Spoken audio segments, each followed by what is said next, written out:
les voitures sont bloquées pour les membres de bureau, alors que nous, pour se déplacer, c'est tout un problème.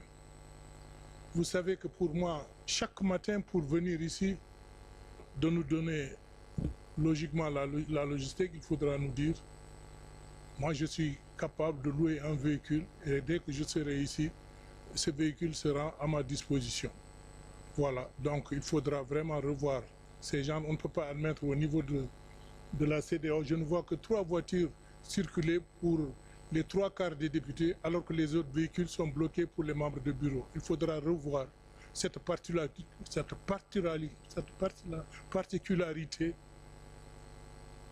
que je trouve inadmissible. Voilà, je vous remercie. Merci à tous, chers collègues, pour vos interventions. Avant de donner la parole à la Commission pour répondre aux préoccupations à travers le monde, on monte les chaises vides et on monte la présidente. C'est comme si je présidais des chaises vides. C'est un message. Et là, je m'adresse aux caméramans qui sont dans la salle, surtout à celui qui est sur l'appareil du direct. Je ne sais pas quel effet ça vous fait de couvrir nos séances. Donc, l'option de l'absentéisme doit être également remise sur la table. C'est vrai que le règlement intérieur a essayé de prendre des dispositions, mais je me rends compte que ça ne suffit pas et qu'il va falloir prendre d'autres dispositions. Nous sommes en train de réclamer une élection directe. Nous sommes en train de réclamer d'être un parlement qui légifère, un parlement avec beaucoup plus de pouvoir. Mais avec ce comportement, personne ne nous prendra au sérieux. Ça, c'est la vérité. La Commission, vous avez la parole.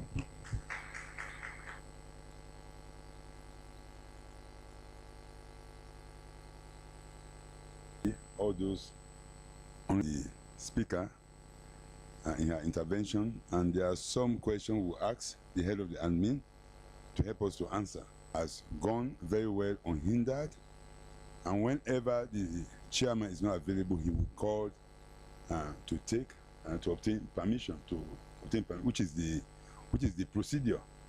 The work is going on. We have a very capable vice chairperson in the person of my sister. She's working very hard.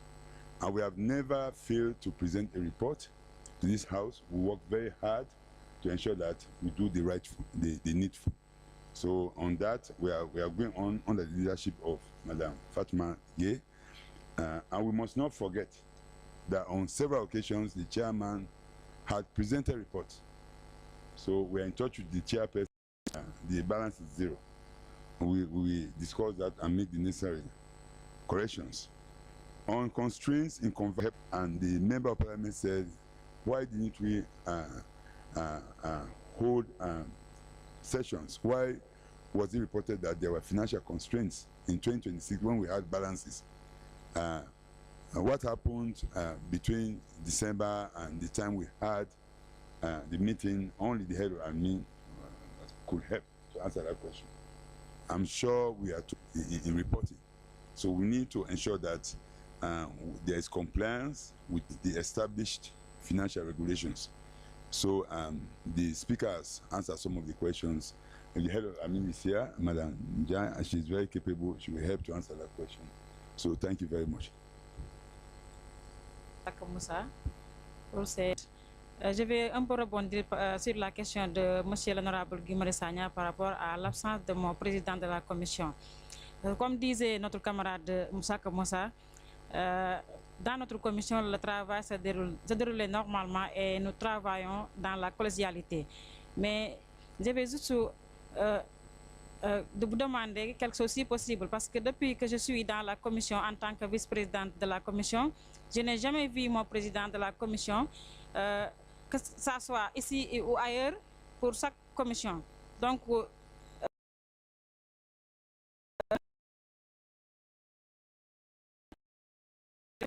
m'ajouter ou bien de m'intégrer comme la présidente, c'est une proposition que je vous fais en tant que vice-présidente, puisque mon président est toujours absent, si possible.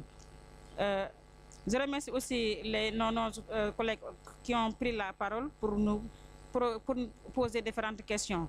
Et c'est Saka Moussa qui a au moins amené quelques réponses. Et il y a la DAF ici qui est là. Et il y a des questions que la DAF peut nous aider à répondre parce que ce n'est pas nous de gérer les comptes, ce n'est pas la commission de gérer les comptes. C'est Madame la DAF qui est là. Il va nous apporter quelques éclaircissements par rapport à ces différents comptes bancaires, que ce soit Naira, dollars et ainsi de suite. Donc, Madame la DAF, vous avez la parole.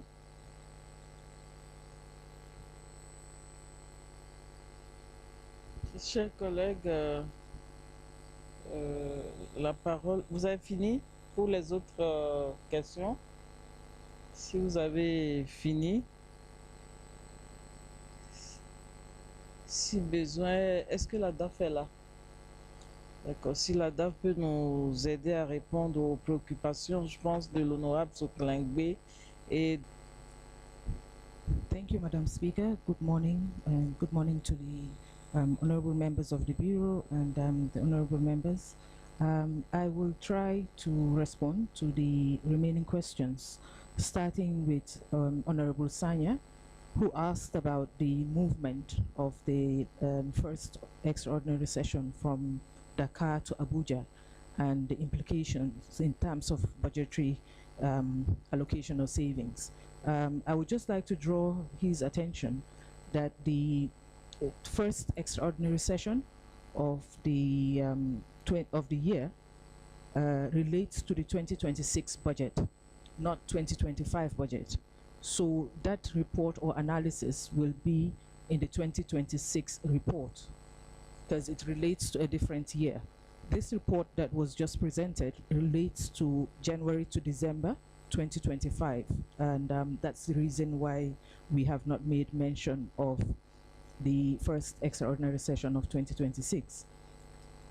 Moving on to Honorable Ketter's questions, he asked about, okay, I think the rapporteur responded to the first one relating to the omission of the sales and rent figures in the write-up. So in terms of community levy, he also asked why we have so much money in Naira in terms of our bank balances. We discussed this before. I think we discussed it last year when we presented the report last December. We presented the reports of 2025. We drew the attention of the House and part in US dollars. Before, they used to give us only dollars, but now we receive both Naira and dollars, and a large part of what we receive is actually in Naira. The problem we have was in Naira, commercial banks, because the central bank has to give approval, and I believe they have a list of convertible the revenue. Been working community levy element to be included on that list. So as we speak, the commercial banks don't have authorization to convert our Naira to dollars. That is why we have so much Naira sitting in their accounts. We hope that during the year or before next year, this will be sorted out, because we tend to need the other convertible currencies more than the Naira, but this is the situation right now. We accumulate a lot of Naira that we don't really need. Your second question of the contingency is for unforeseen expenditures. That is, in your budget, if you faced with a situation where not simply about just using the resources, we'll have to get approval at the level of the Council of Ministers to be able to use these funds. Luckily, over the years, we have not really had the need to tap on the contingency, hence the fact that it's zero disbursement on that budget line. You also asked about vacant positions. For some time now, as you rightly said, we've not really recruited into any of the vacant positions. That's for the past 2 or so years. But we recently received approval to start the recruitment. So hopefully this year we will commence with those priority positions. There are quite a number of vacancies, but because of the budget that was approved, we had to prioritize. So we have a number of priority positions that will be advertised. He asked about the bank balances as well, as at 31st of December, why there was no session, and we indicated that there were no resources.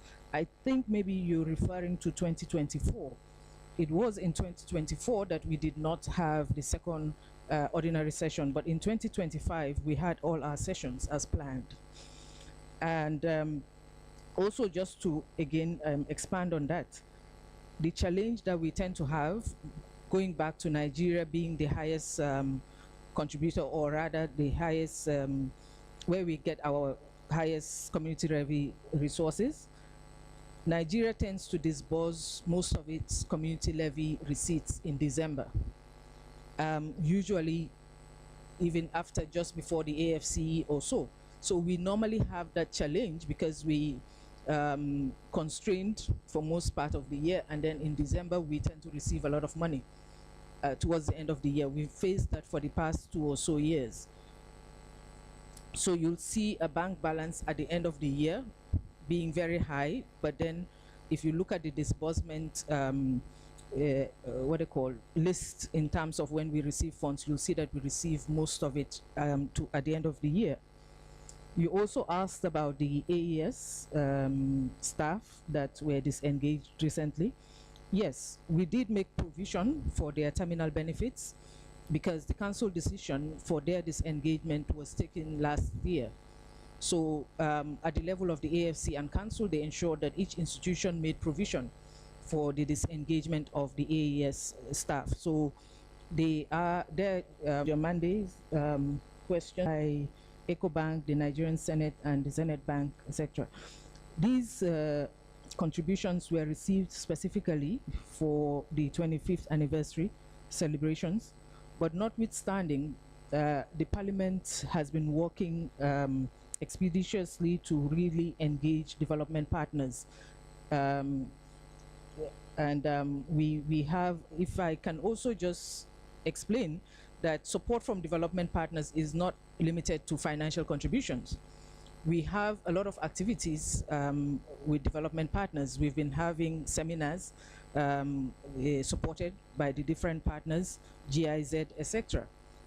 So we engage with them in different areas. We would definitely love to have financial support, which we are working towards, but that does not mean that they've not really been active at the level of the Parliament. We have a lot of capacity building initiatives that address, and as well as the AFC. Now for the AFC, if I can expand on that, the need for better collaboration with the AFC, following the enhancement of powers and the Parliament needing to scrutinize and render its opinion on the community budget, we've implemented that part of the Supplementary Act for a few years now. But you will see that every time the AFC come to Parliament to present, there is always some kind of confusion in terms of how they present their report. So what we've agreed on is that we need to sit and really agree on a format that will provide the Parliament with adequate information that it needs on the budget, and also facilitate AFC's presentation, because the period that is given to us that's given to the AFC between when they complete their meeting and when we're supposed to sit on it is very short. Usually it's about 2 days. So they always scrambling to see how to come to the Parliament and the level of information that we need, etc. So there's that need for us to really agree on a reporting template, etc., that is acceptable to both the Parliament and the AFC. Honorable Mamadou talked about the purchase of vehicles. The budget that you're referring to is the 2026 budget again, that was presented to plenary last year for AFC and Council's consideration. It's in 2026 that we made provision to buy additional fleet, it will increase the fleet that we currently have. Madam Speaker, I believe I have addressed all the remaining questions. But if there is need for further clarification, we are available to provide that. Thank you. Merci beaucoup, Madame Daf. J'espère que les apports ont satisfait les auteurs des questions, des préoccupations.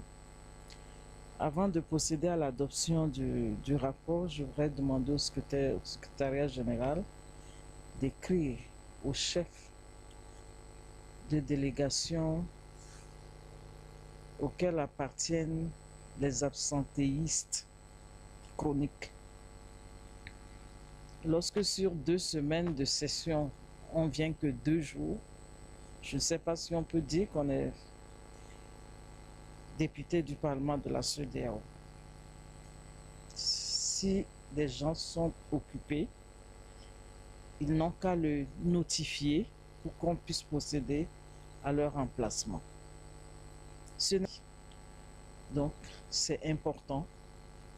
Nous allons même faire un tableau pour constater les présences. S'il y a des missions, c'est ceux qui sont toujours là qui iront en mission. Donc ça fait partie des mesures que nous devons prendre pour améliorer les présences. Ceci étant, est-ce que nous pouvons considérer ce rapport comme adopté sous réserve de tout ce qui a été dit? Merci. Le rapport est adopté. Nous passons donc au 3e et dernier rapport. Merci à la commission mixte. La parole est au coprésident.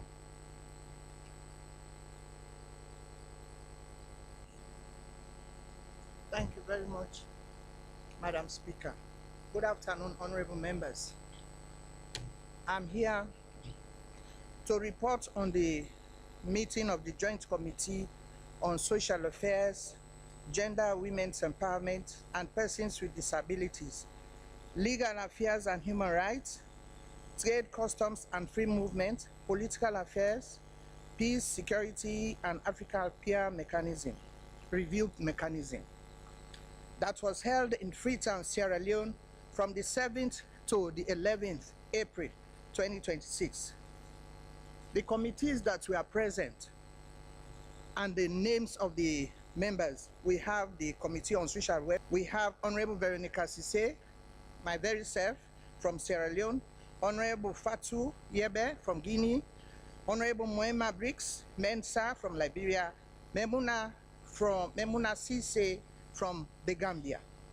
Committee on the Legal Affairs and Human Rights, Honorable Marciano Indi from Guinea-Bissau, Honorable Ismail Mamadou Adul Wone, Senegal, and Honorable Zimba from Nigeria. Committee on Trade, Customs and Free Movement, Honorable Abiata Diabe from Senegal, Honorable Sulaiman Gumi Abubakar from Nigeria, and Honorable Manuel Arinho Nascimento from Guinea-Bissau. Committee on Political Affairs, Committee on Security and APRN, Honorable Dominique Naper from Ghana, Honorable Rosal Lopes Rocha from Cape Verde, Honorable Abdoulaye Keita from Guinea, Honorable Mamadou Dao from Senegal, and also a host of the local committee members, honorable members also attended. And the meeting was well attended.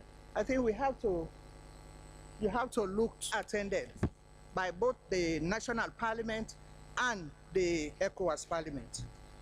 In line with the implementation of its 2026 annual work plan, the ECOWAS Parliament convened the meeting of the Joint Committee on Social Affairs, Gender, Women's Empowerment, and Persons with Disability, Legal Affairs and Human Rights, Trade, Customs and Free Movement, Political Affairs, Peace, Security, and Africa Peer Review Mechanism from the 7th to the 11th April 2026 in Freetown, Sierra Leone. The meeting was held under the theme, Parliamentary Approaches to Safeguarding Children in Street Situations, and addressing child exploitation in the ECOWAS region. I was very much happy for this topic because it's becoming alarming in the country. The main objective of this meeting was to strengthen the role of the ECOWAS Parliament by leveraging the dual mandates of its members at regional and national levels to safeguard children in street situation and address exploitation through enhanced legislative alignment, oversight, and regional cooperation. Madam Speaker, honorable members, the official opening of the meeting took place on Wednesday, 8th April 2026 at the Foreign Service Academy and featured the following interventions. Of course, I opened the meeting, I chaired the meeting, and also the Minister of Foreign Affairs, Gender and Children's Affairs, Social Welfare, the Honorable Foreign Affairs Minister, Alhaji Timothy Kaba. Also, the ministers identified children in street situation as pressing regional challenge requiring urgent and coordinated actions, while highlighting ongoing national reforms, including Revised Child Rights Act 2025 and efforts to strengthen social welfare and child protection systems. We are expecting you, Madam Speaker, but you are ably represented by Honorable Guy Marius Sanya, who represented you well, and he began by paying tributes to the former speaker, and also he emphasized and underscored the persistence of children in street situations and child exploitation as key challenges to human capital deployment in the ECOWAS region. And also weak social protection systems and legacy of conflict. He stressed that their situation constitutes a human rights development and governance concern requiring urgent and coordinated action of the ECOWAS Commission. The national policy contest by the Ministry of Social Welfare and the Ministry of Gender and Children's Affairs in Sierra Leone. Madam Speaker, presentations were made under the topic, Presentation on Regional, Legal and Policy Frameworks for Safeguarding Children in the Street Situations and the Emerging Trend, Amadi, Department of Human Development and Social Affairs. The presentation by the ECOWAS Commission examined the regional legal and policy frameworks for safeguarding children in street situation. Situating child protection with the ECOWAS human security mandates. It highlighted key drivers, including poverty, conflict, climate change, mitigation, and family breakdown, and underscored the cross-border nature of the risk faced by children. I'm just going to read some of the presentation jottings. And also another person presented presentation of safeguarding outlined Sierra Leone's response to children in street situations, emphasizing a coordinated child-centered approach focused on protection, rehabilitation, and reintegration. It highlights the heightened vulnerability of children exposed to exploitation, violence, substance abuse, and limited access to basic services. And another presentation was done by the Gender Minister. Presentation on policy, legal, and institutional response to children in street situations in Sierra Leone. Implementation of the Child Rights Act 2025 by Bashiru Thula, representative from the Ministry of Gender and Children's Affairs. The presentation of his presentation by the Ministry of Children in Street and data systems, include management of children in street situation. Deliberations, Madam Speaker. The deliberations that followed the presentation center on key policy, institutional, and operational challenges related to safeguarding children in street situation across ECOWAS region. Members expressed concern over the persistent gap between existing regional child protection frameworks and their implementation at national level, noting that uneven domestication continues to weaken collective efforts. You have the report. You can continue reading with that. And statements by stakeholders, because we visited some stakeholders who took care of these street children. They are Laughter Africa, Don Bosco Fambul, Street Child, St. George Foundation, and Future Focus Foundation.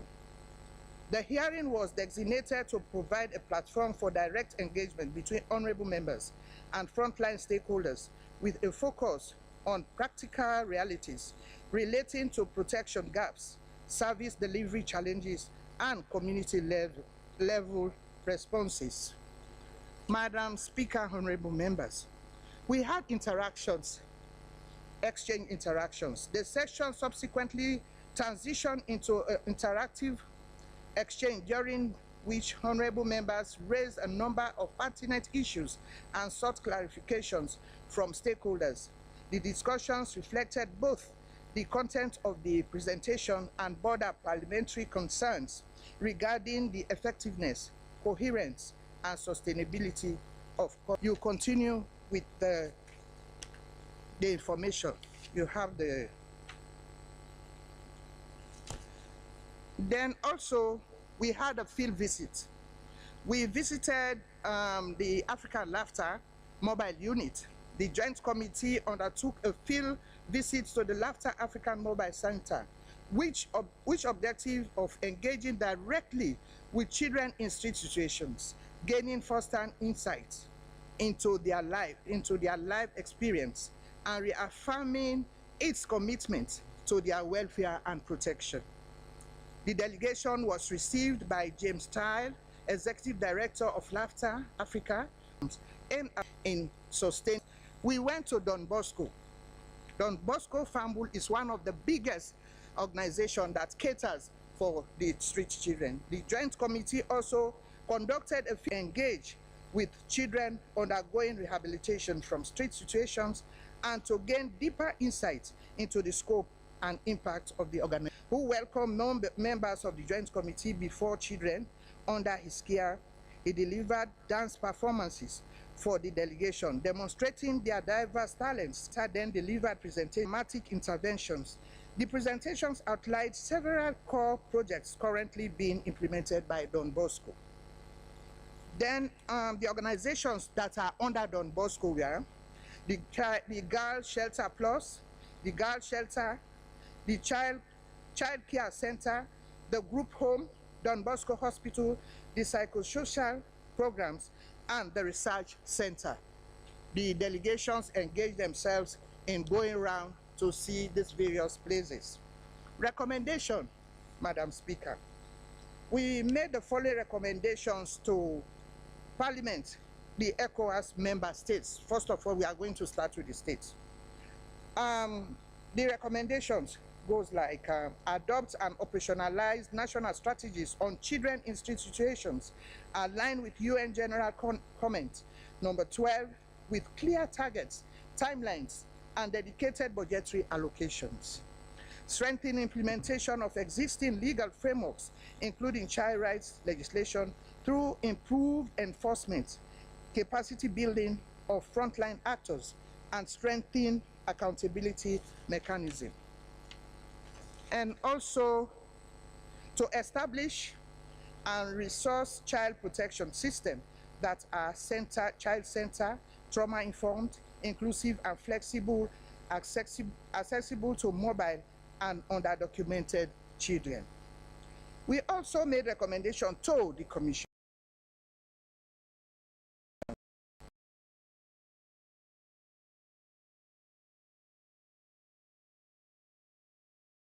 street situations to guide member states and ensure coherence across national response. And also, we said they should strengthen regional coordination mechanisms, including cross-sectoral collaborations, engagement with civil society, partnerships, and development actors. And we also made the recommendation to us, the parliamentarians, who are the representatives of our people, because we are all facing the same problems in our various communities.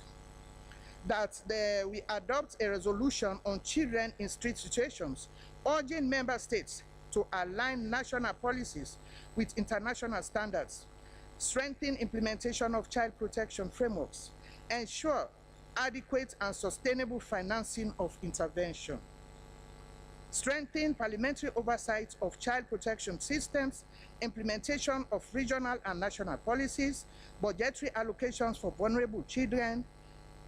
C, promotes legislative harmonization across member states, particularly in child protection laws and anti-trafficking frameworks.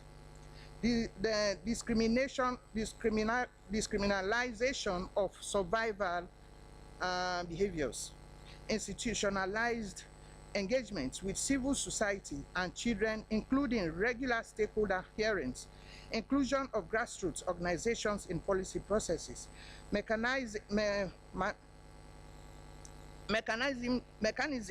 for child protection in parliamentary deliberation. Closing, and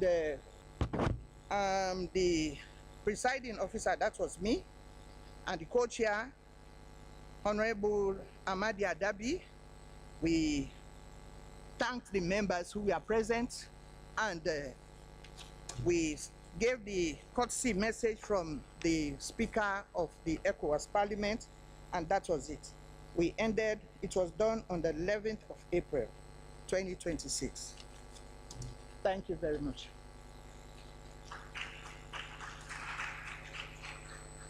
Merci beaucoup, chers collègues. La résolution? Yes.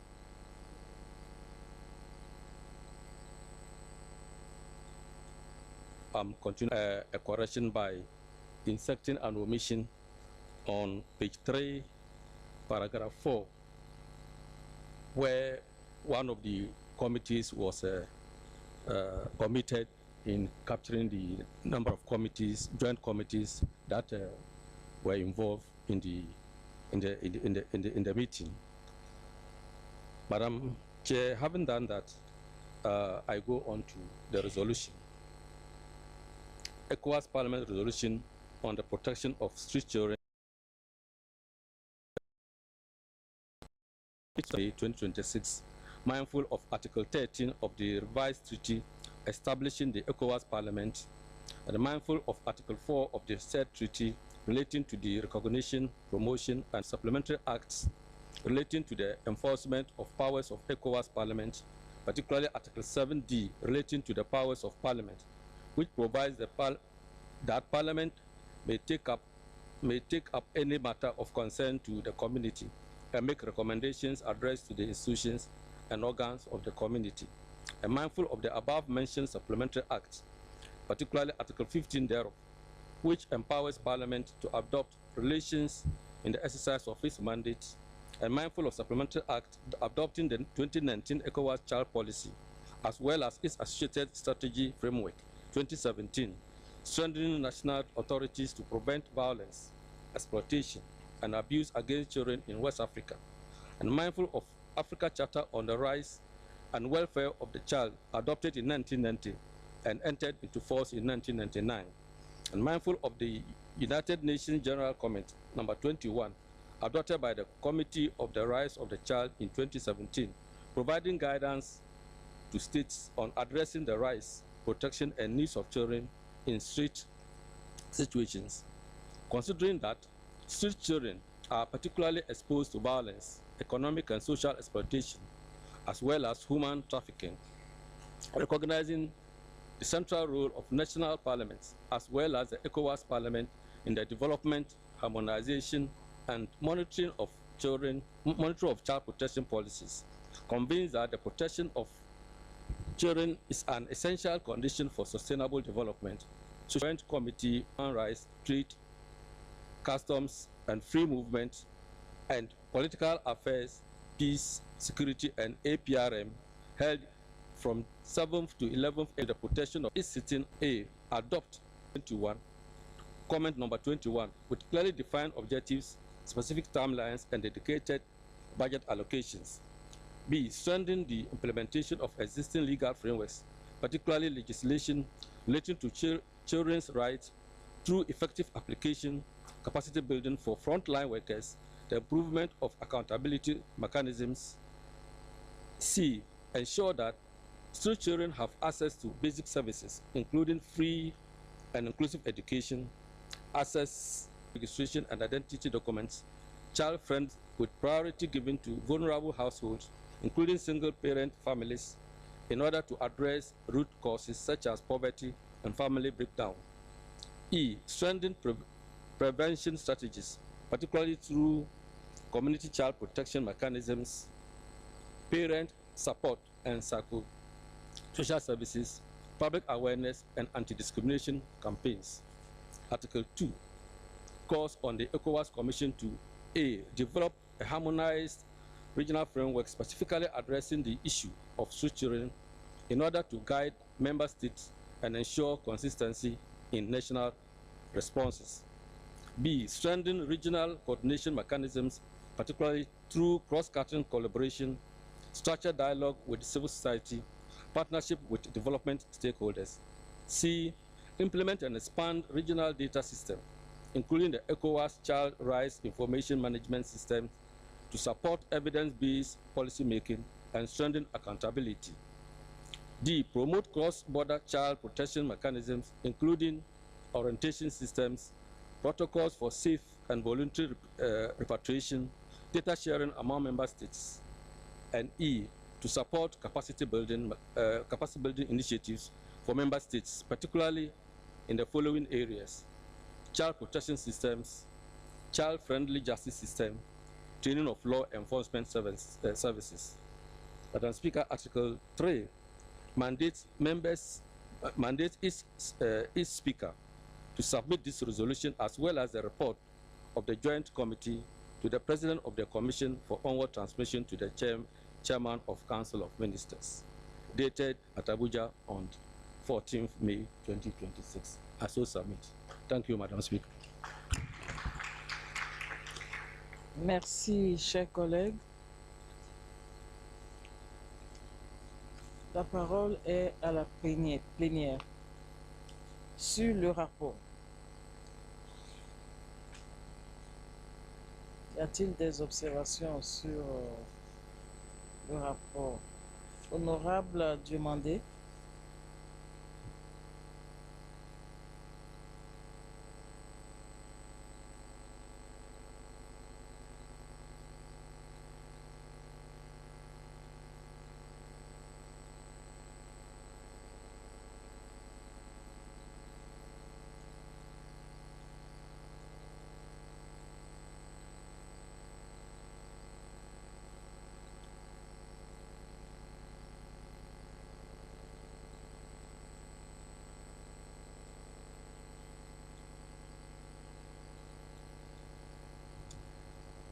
Honorable Diomandé, 3 minutes.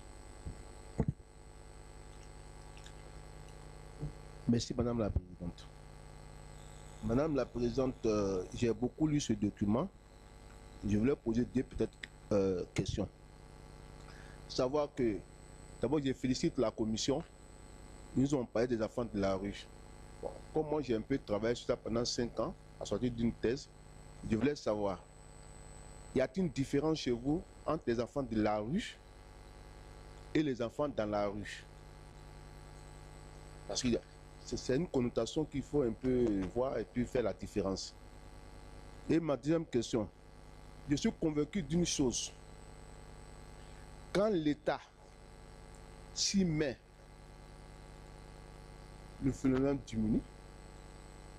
Quand les ONG s'y mettent, le phénomène s'accroît, car ça devient un business. Quelle est votre vision? Quel est votre avis sur ça? C'est parce que je comprends. Merci, Madame la Présidente. Merci, chers collègues. Il faut dire que les observations, c'est sur le rapport. Bon, maintenant, si vous ouvrez un autre débat, parce que ce que vous dites là, c'est un débat sérieux. Honorable... Donné, le bureau m'avait fait en me désignant comme votre représentant à cette commission mixte, ainsi avec la chef de la délégation, Madame la Présidente Véronica Khady-Cissé. Alors, il y a juste un élément qui pour moi n'est pas apparu dans le rapport et qui avait été évoqué en Sierra Leone en réunion de commission, c'est que nous avons vu en fait que les autorités sierra-léonaises étaient présentes à l'ouverture de la commission, à la cérémonie d'ouverture, mais nous ne les avons pas sentis les autres jours. Ça, c'est la première remarque. Nous ne les avons pas sentis. Il n'y avait que la délégation de Sierra Leone, les membres de la commission. Ils étaient présents, mais après, nous ne les avons plus vus. Deuxièmement, donc ça, c'est à prendre en compte, que ce soit pour cette commission-là, que ce soit pour les autres commissions, que ce soit pour la Sierra Leone, que ce soit pour tous les autres pays où nous devons aller. Et justement, deuxièmement, effectivement, vous voyez en fait les noms des organisations qui ont été rencontrées. L'After Africa, c'est une organisation britannique. Don Bosco, d'accord, c'est pas une organisation de base sierra-léonaise.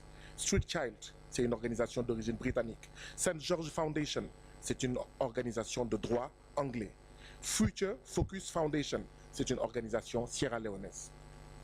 Donc, du coup, nous n'avons pas pu discuter avec même un directeur ou un chef de service sierra-léonais pour voir quelle est aujourd'hui la politique de Sierra Leone par rapport à la protection de l'enfant. On sait que les ONG ont une part, mais ça ne peut être peut-être qu'une part d'appoint. Et donc nous avons rencontré surtout des organisations qui viennent d'ailleurs, mais nous n'avons pas suffisamment discuté, échangé pour nous imprégner, trouver des solutions, comprendre avec les autorités sierra-léonaises. S'il y a un bémol dans en fait ce qu'on a fait en Sierra Leone, d'accord, c'est peut-être cet aspect-là. Et nous en avons parlé en commission. Ce n'est pas suffisamment apparu dans en fait le rapport. Or, c'est important que quand nous allons dans un pays, que les autorités étatiques se mettent à notre disposition pour qu'on puisse comprendre quelle est la politique de l'État, qu'est-ce que fait l'État en tant qu'État, qu'est-ce que font les ONG en tant qu'ONG, et les deux, qu'est-ce que ça donne. Voilà ce que je voulais dire, et féliciter encore la présidente Véronica Khady-Cissé et toute sa délégation qui nous ont bien accueillis, qui ont bien préparé, ainsi que les membres de la commission. Je vous remercie. Merci, chers collègues. Honorable Achampong. Thank you, Madam Speaker. Madam Speaker, let me take you back to the discussion on the report of the Committee of Administration. Madam Speaker, in the process, the issue of absenteeism came up. And everybody here present, we are your members, we have journalists here, and of course, members of the commission here. Madam Speaker, you gave an advice to the media present, those recording, that they should be circumspect in what they capture and broadcast, showing that members do not attend to Parliament. But Speaker, I suspect that this is something that you wanted to give in camera to your staff, and it's not something that you wanted to give to the hearing of journalists here present and commission staff. You have a right to advise so your staff here, that is a journalist, and I don't want a headline tomorrow that Madam Speaker directs that absenteeism in Parliament should be covered in a way that we don't want. Madam Speaker, forgive me. I plead with you that if you can direct that aspect of your advice is expunged from the record, if that is possible, since this may be a house of record. Thank you very much, Madam Speaker. Je donne la parole à la Commission.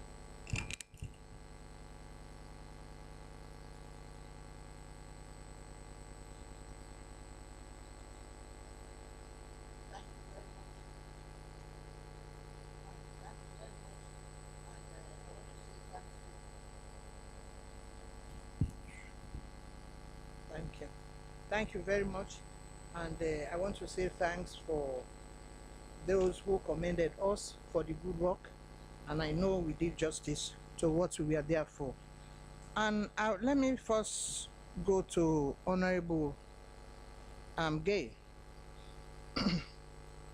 Organizations like Don Bosco is an organization that is created by a church foundation. You know, some churches, these Roman Catholic churches, they have groups that they cater for some of the past years. During the war, when there was war in Sierra Leone, some people lost their parents, so he had to come in to augment the functions of government. And that is Don Bosco. It creates that particular organization to help the needy, and that is what the Roman Catholics do. And the other organization, Laughter, is personal. He caters, he handles money from his own pocket. So they don't want to wait until government comes in. If government comes in, then it's bingo for them, for the children. But we went there, we saw for ourselves the first-hand information before all other organizations. They are NGO sympathizers, and they are from Sierra Leone. They are Sierra Leonean groups. And also, somebody asked between what is street children and street situation. I think they are all interrelated. Street children and street situation. You can be a child and you be on the street, and your situation interrelates with your being on the street. So it is street related because they have their own reason. When we ask them, they have their own reasons. Some say peer groups, some say they were taken from other villages to come and go to school, but at the end of the day, it doesn't work. So it's interrelated. We cannot tear them apart. And you say yes, then you said the authorities were not present. This is a program that was stated, and they were invited, giving them their task, and that was the task that they did, and they left. If you had asked them to be there for the rest of the program, they would have been there. They are committed.